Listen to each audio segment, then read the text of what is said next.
J'ai attendu chaque jour un nouveau développement de la situation en France pour réfléchir au sujet qui suit, mais là je crois qu'on peut y aller. On a assez d'éléments. Je voulais aborder le cas Macron d'une manière presque paranormale, en essayant de vous montrer qu'il se passe en ce moment quelque chose d'inédit à son sujet dans l'esprit des Français ordinaires, vous savez, ceux qui ne sont rien, et qui donc en général n'ont pas voix au chapitre, mais que moi j'écoute en priorité, et notamment à Campagnol.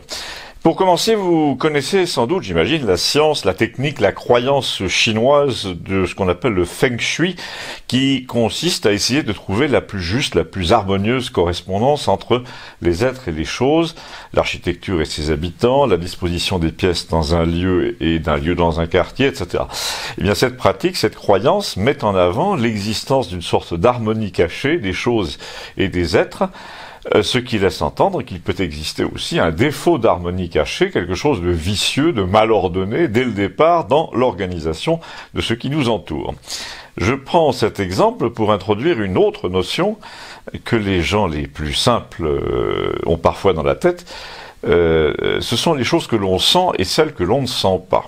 Alors là, on n'est plus dans la tradition chinoise, on est plutôt au café du coin, en l'occurrence donc celui de Campagnol, où l'autre jour, j'ai entendu dire, mais assez sérieusement, Macron, c'est bien simple, il porte la poisse.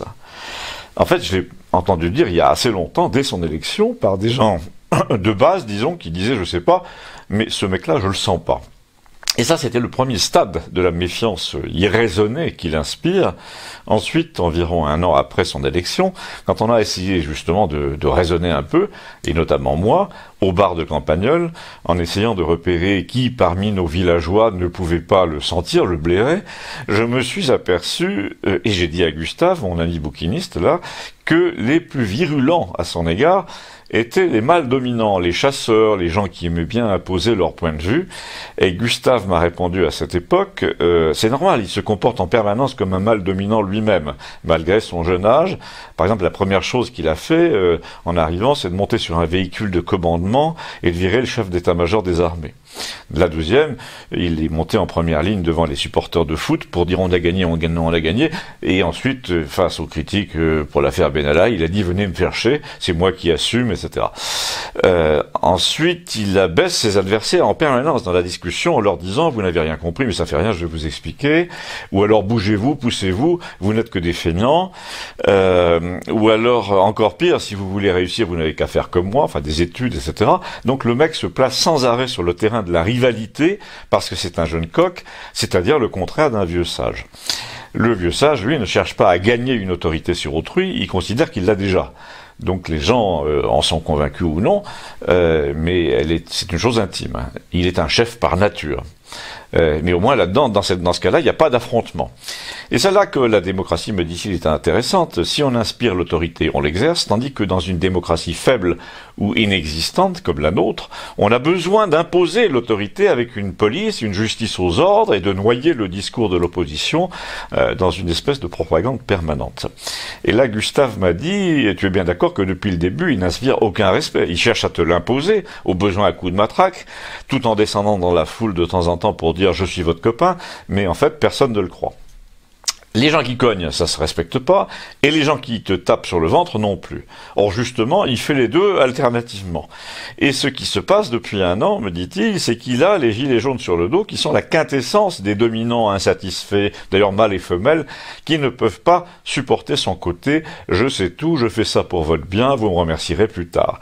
C'est là qu'intervient la chose originale, la troisième étape, et là l'opinion à son sujet passe carrément dans le subliminal, dans l'irraisonné absolu, puisqu'il s'agit de la conviction un peu paranormale, un peu ridicule, mais pas dénuée d'intérêt, selon laquelle ce monsieur porterait malheur. On a donc une version politique, si on peut dire, du Feng Shui. Il y a quelque chose de déplacé dans sa présence à la tête de l'État, si l'on accepte l'idée qu'il existe une règle d'harmonie invisible à laquelle il aurait donc dérogé en arrivant, selon certains donc dès sa prise de pouvoir, dont il dit lui-même qu'elle est le fruit d'une effraction.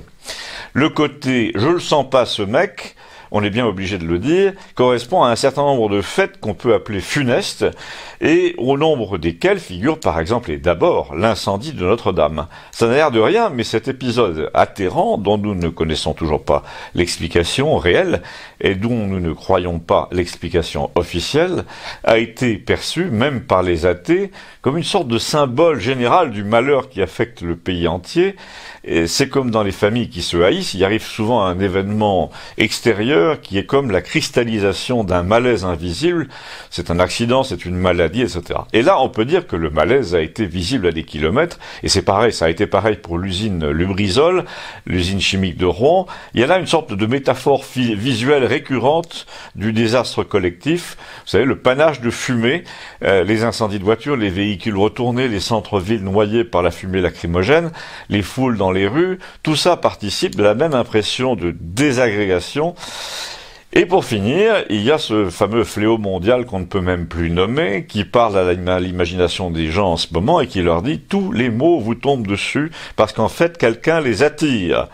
Ne dites pas que je raconte n'importe quoi, nous a dit Gustave, je n'affirme pas que le président de la République porte malheur, attire le malheur, comme François Hollande en son temps attirait la pluie, je dis qu'il suffit que les gens en soient convaincus pour que la chose mérite un examen.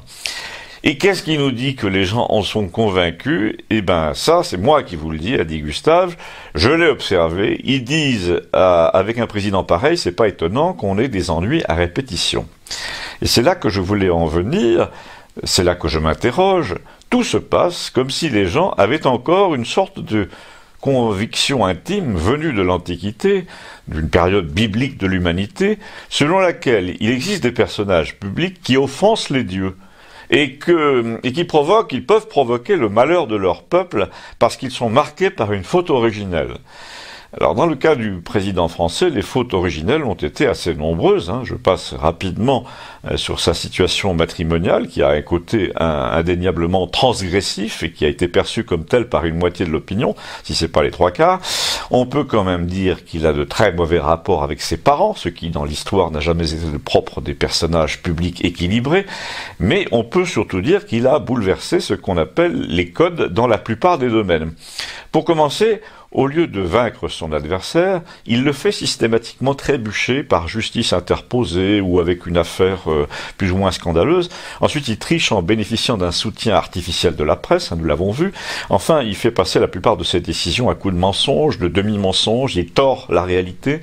Et du coup, les gens le prennent très communément pour un tordu lui-même, qui s'entoure de gens qui lui ressemblent, dans le genre Ferrand, par exemple. Mais le meilleur exemple, c'est évidemment Benalla. On peut là réellement parler de tordu mimétique, menteur compulsif, ayant le fantasme de pouvoir qui se traduit par les armes à feu, mais c'est le même que celui de son patron, en qui il s'est reconnu tout de suite. Alors là, comme souvent, et là c'est moi qui parle, quand j'en ai reparlé à Gustave l'autre jour au café, il s'est mis à continuer son raisonnement pour voir si ça collait avec les derniers développements, s'il pouvait rajouter quelque chose, et il a trouvé, en effet, il m'a dit c'est marrant, mais ça se confirme, il offense les dieux, il est puni par le destin, qui lui envoie en ce moment les plaies d'Égypte, ou leur équivalent, il manque que les sauterelles. Du coup, maintenant, il affronte une sorte de mauvais sort général pour se venger de ce que le ciel lui envoie, en essayant de prendre la tête de la contre-attaque, du redressement, de la résilience, en essayant de galvaniser son peuple et en disant « suivez-moi ». Mais, nous a dit Gustave, il y a toujours un moment dans les films de mutinerie où le capitaine dit « allez, venez avec moi » et personne ne vient, personne ne bouge. Et dans le cas de Macron, c'est à peu près imminent. Déjà, si le Parlement se met à tomber malade, il se réunira plus pour voter sa fameuse loi sur la retraite.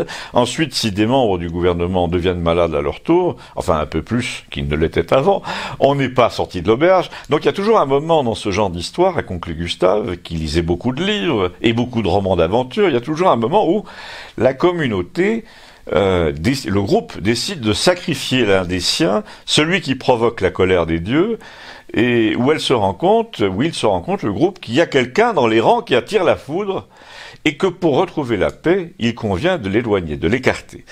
C'est probablement ça qui est en route à partir de maintenant. À tout moment, le corps social, nous dit-il, peut juger que le siège exige un otage, un exemple, et l'otage va se rebeller de plus en plus et dire « arrêtez, arrêtez, c'est moi le chef », en se fâchant, en menaçant, en censurant, tout comme le capitaine du Bounty, William Bligh, qui s'appelait, qui faisait lire les sanctions encourues par les marins en cas de mutinerie pendant plusieurs semaines avant la révolte, parce qu'il sentait que ça montait plus ou moins. Alors là, j'ai fait observer à Gustave que dans les révoltés du Bounty, c'était parce que le capitaine était trop sévère, trop injuste, que la révolte a éclaté, mais personne ne croyait au sein de l'équipage qu'il avait suscité la colère des dieux. Ce n'était pas un thème du livre. Il m'a répondu, notre président se rend bien compte qu'il est mal barré, parce que depuis 2 ans, tout se déchaîne contre lui. Le type va claquer un fusil de 50 ampères avec cette fameuse maladie en expansion, parce que c'est la première fois qu'il ne peut prétendre contrôler quoi que ce soit. Mais c'est maintenant justement qu'il va devenir injuste, cassant, incontrôlable lui-même, c'est-à-dire puisque rien jusqu'ici ne lui a résisté dans son ascension, il va vouloir que tout le monde plie, obéisse dans l'épreuve, et là les gens vont lui dire, désolé mais si on s'en tire, ça sera contre toi, ça sera sans toi, et plus tu seras étranger à la solution, plus elle aura des chances d'être efficace.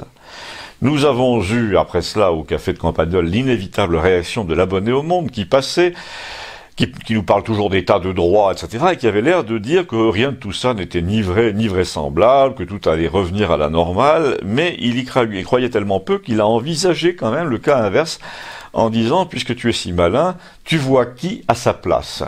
Et là, Gustave a répondu par une conclusion magistrale, il a dit, c'est plus moi, c'est plus nous qui voyons qui va prendre sa place. À partir de maintenant, c'est le destin qui décide, et ça s'appelle l'histoire, tout bêtement. À bientôt. Merci.